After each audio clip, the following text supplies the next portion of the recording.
Hello guys. हम देखते हैं आज कुछ टॉपिक्स जो भी नया कोई भी अपने ऑर्गेनाइजेशन में होप या आयुष्मान में ज्वाइन होता है उनको क्या क्या ट्रेनिंग मिलनी चाहिए। ये 10 टॉपिक्स हैं। रोज़ एक टॉपिक पे उनका ट्रेनिंग रहेगा। फर्स्ट टॉपिक है हमारा जो सॉफ्टवेयर है उस पर कैसे रजिस्ट्रेशन करते हैं, नए पेशेंट आते हैं, ओपीडी आईपीडी रजिस्ट्रेशन, और बेड कैसे अलॉट किया जाता है। तो ये bed allotment and registration process बहुत इम्पॉर्टेंट है, जो हमारे सॉफ्टवेयर में कुछ अलग है, इसलिए ये सीखना बहुत ज़रूरी है। बिलिंग एक्टिविटी शीट, ये नर्सेस कैसे ये यूज़ करती हैं, वो मार्क करती हैं कि हमने सर्विसेज क्या क्या दिया, और वो सर्विसेज को हमको बिल में ऐड करना है। पेशेंट के बिल में कैसे ऐड करते हैं सॉफ्टवेयर में, वो इम्पॉर्टेंट है। और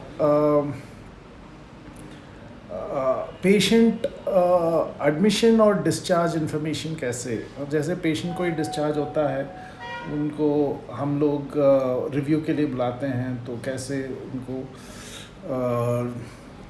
उनका क्या इन्फॉर्मेशन सॉफ्टवेयर में रहना चाहिए ताकि जब रिव्यू में बुलाते हैं तो जो भी बात करते हैं टेलीकॉलर्स या रिसेप्शनिस्ट, तो उनको पता रहना चाहिए उनसे पहले क्या बात हुई। तो सेकेंड डे में हम कस्टमर इंटरेक्शन एंड कम्युनिकेशन पे ट्रेनिंग देते हैं। पोलाइट रहना चाहिए, प्रोफेशनल इंटरेक्शन रहनी चाहिए, हमको स्माइल रहना चाहिए हमेशा। लोग जो भी रिसेप्शन टेबल में आते हैं उनको तुरंत हमको पूछना है कि हाँ कैसे मदद कर सकते हैं, how can I help you, और तुरंत अटेंड करना है।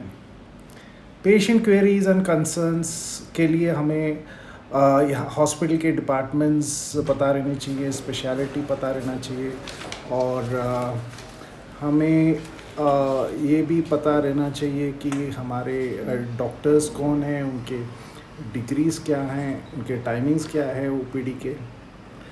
और व्हाट्सएप इंक्वायरीज़, हमारे कुछ रिसेप्शन का व्हाट्सएप नंबर है जिसमें इंक्वायरीज़ आती है, उसको कैसे रिप्लाई करते रहना है।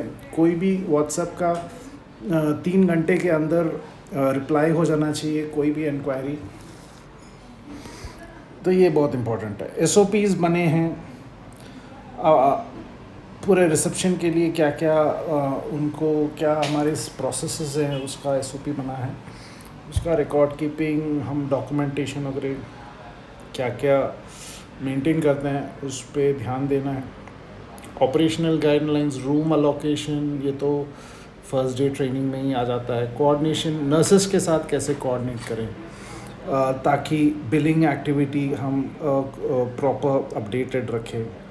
फिर पेशेंट फीडबैक हमारे हॉस्पिटल में बहुत इम्पोर्टेंट है। हम लोग वीडियो फीडबैक लेते हैं, वीडियो कंसेंट लेते हैं।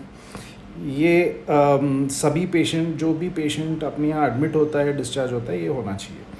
बिलिंग एंड फाइनेंशियल ट्रांजैक्शंस, तो ये बहुत इम्पॉर्टेंट है। बिलिंग प्रोटोकॉल्स हैं, कुछ एरर्स नहीं होने चाहिए फाइनेंशियल रिकॉर्ड्स में, तो इस पे बहुत ध्यान देना है। स्पीकअप पॉलिसी है, इन्हें कभी भी हमको लगा कि कुछ मैनेजमेंट को बताना है, हमको बताना है, ऐसे नहीं है कि छुपाना। यदि आपको कोई भी इशू है तो डायरेक्टली आप मैनेजमेंट को मैसेज कर सकते हैं, मिल सकते हैं। तो ये स्पीकअप पॉलिसी बहुत इम्पोर्टेंट है। इमरजेंसीज़ में प्रॉपर मैन पावर, इक्विपमेंट सब रहना चाहिए। यदि सब अलर्ट नहीं है इमरजेंसी में, हम लोग तुरंत अटेंड नहीं करते हैं, तो ये बहुत पेशेंट डिससाइड होते हैं और फिर वो दूसरे हॉस्पिटल ढूंढने लगते हैं। इक्विपमेंट्स और टेक्नोलॉजी, हम लोग चैट जीपीटी यूज़ करते हैं और इक्विपमेंट्स, मॉडर्न इक्विपमेंट्स यूज़ करते हैं, इसके बारे में भी हम ट्रेनिंग देते हैं।